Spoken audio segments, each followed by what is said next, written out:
அனைவருக்கும் எனது அன்பான வணக்கங்கள். இன்றைக்கு மிகவும் சுவையான முறையில் அப்பம், அதாவது இது ஸ்வீட் அப்பம். நீங்கள் ஸ்வீட் இல்லாமையும் பண்ணிக்கலாம். இது உடனே ஒரு 20 மினிட்ஸில் பண்ணிடலாங்க.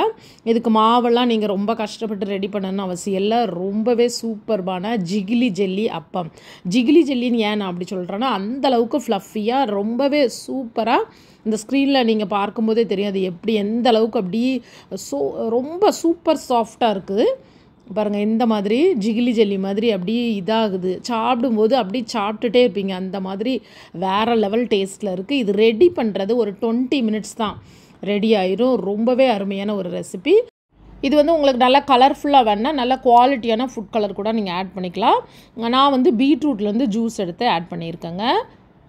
இப்போ இது எப்படி பண்ணுறதுன்னு பார்க்கலாம். இது 50 கிராம் பிடிக்கும் இந்த கப்பு. நான் அதுக்கு 2 கப் அரிசி மாவு போட்டிருக்கேன். அதே கப்புக்கு 1 கப் சுகர் போட்டுக்கோங்க. இது ஆர்கானிக் சுகர், அதனால் இந்த கலரில் இருக்குது.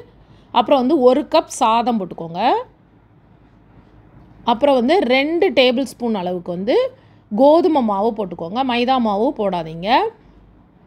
மைதா உடம்புக்கு நல்லது கிடையாது. கொஞ்சமாக 2 பிஞ்ச் அளவுக்கு உப்பு போட்டுட்டு, இது ஈஸ்ட்டு. இந்த ஈஸ்ட் உங்கள்கிட்ட இருந்தால் யூஸ் பண்ணிக்கலாம். நான் பாருங்கள் இந்த மாதிரி ஒரு குட்டி டீஸ்பூனுக்கு 3/4 டீஸ்பூன் யூஸ் பண்ணியிருக்கிறேன். இது இல்லை அப்படின்னா நீங்கள் புளிக்காத தயிர், அப்படி இல்லைன்னா பேக்கிங் பவுடர் யூஸ் பண்ணிக்கலாம்.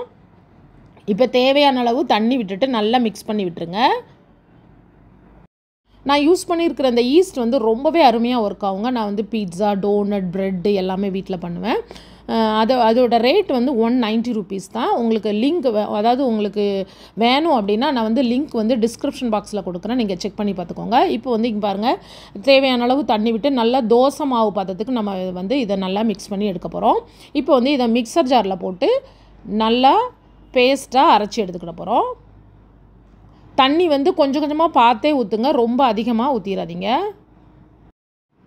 இப்போ நம்ம இதை நல்லா அரைச்சி எடுத்துகிட்டு வந்துடலாம். பாருங்கள், இந்த மாதிரி இட்லி மாவு பதத்தில் இருக்குது. இந்த மிக்சர் ஜாரில் கொஞ்சமாக தண்ணி ஆட் பண்ணிவிட்டு திரும்ப இதை நல்ல தோசை மாவு பதத்தில் மிக்ஸ் பண்ணி எடுத்துக்கலாம். அதாவது நீங்கள் எந்த கப்பில் அரிசி மாவு அளக்கிங்களோ அதே கப்புக்கு 5 கப் தண்ணி ஆட் பண்ணிக்கோங்க. ரொம்பவே சரியாக வரும். இப்போ மாவு இந்த பதத்தில் இருக்குது. இப்போ இந்த மாவை ஒரு 20 மினிட்ஸ்க்கு ரெஸ்ட் எடுக்க வச்சுருங்க. இது பாருங்கள் பீட்ரூட். இந்த பீட்ரூட்டை நல்லா பேஸ்ட்டாக அரைச்சி எடுத்து அதிலேருந்து நம்ம ஜூஸ் எடுத்து நம்ம அதை கலர், அதாவது இந்த அப்பத்தை கலர்ஃபுல் ஆக்கிறதுக்கு நம்ம யூஸ் பண்ண போகிறோம். பாருங்கள், இந்த 20 மினிட்ஸ்க்கு அப்புறம் இந்த மாவு பாருங்கள் எந்த அளவுக்கு பொங்கி வந்திருக்குன்னு. நல்லாவே பொங்கி அருமையாக வந்துட்டு. இப்போ இதை நல்லா மிக்ஸ் பண்ணி விட்டுருங்க. மிக்ஸ் பண்ணிவிட்டு நான் இப்போது செப்ரேட்டாக வேணும் அப்படிங்கிறதுக்காக, அதாவது கலர்ஃபுல்லாகவும் பண்ணணும் அப்படிங்கிறதுக்காக செப்ரேட் பண்ணியிருக்கேன். அதாவது ஹாஃப் மாவை எடுத்துகிட்டு அதில் ஒன்றில் பீட்ரூட் கலர் ஆட் பண்ணியிருக்கிறேன். பாருங்கள் என்ன ஒரு அருமையான கலர் வந்திருக்குன்னு. செம சூப்பரான ஒரு பிங்க் கலர் வந்துட்டு.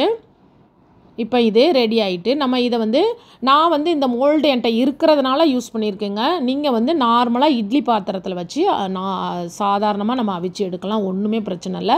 நான் கொஞ்சம் அழகாக இருக்கணும் அப்படிங்கிறதுக்காக, அதே மாதிரி இந்த மோல்டு நல்ல ஒரு ஷேப் இருக்குது பாருங்கள், அதுக்காக மட்டும்தான் நான் இதை யூஸ் பண்ணியிருக்கேன் ஒழிய வேறு எந்த ஒரு இதுவும் இல்லை. நீங்கள் நார்மலாக இட்லி பாத்திரத்தில் ஆயில் அப்ளை பண்ணிவிட்டு, அதாவது ஸ்டீல் பாத்திரமோ அலுமினிய பாத்திரமோ எதுனாலும் பரவாயில்ல, அதில் நீங்கள் ஆயில் அப்ளை பண்ணிவிட்டு நீங்கள் நார்மலாக ஸ்டீம் பண்ணி எடுக்க வேண்டியதான். இப்போ நான் இது குக்கரில் வச்சுட்டு கொஞ்சமாக தண்ணி ஆட் பண்ணிட்டு நம்ம நார்மலாக எப்படி இட்லி வைப்போம் அதே மாதிரி அவிச்சு எடுக்க வேண்டியதான். 5 நிமிஷத்தில் ரெடி ஆயிரும்.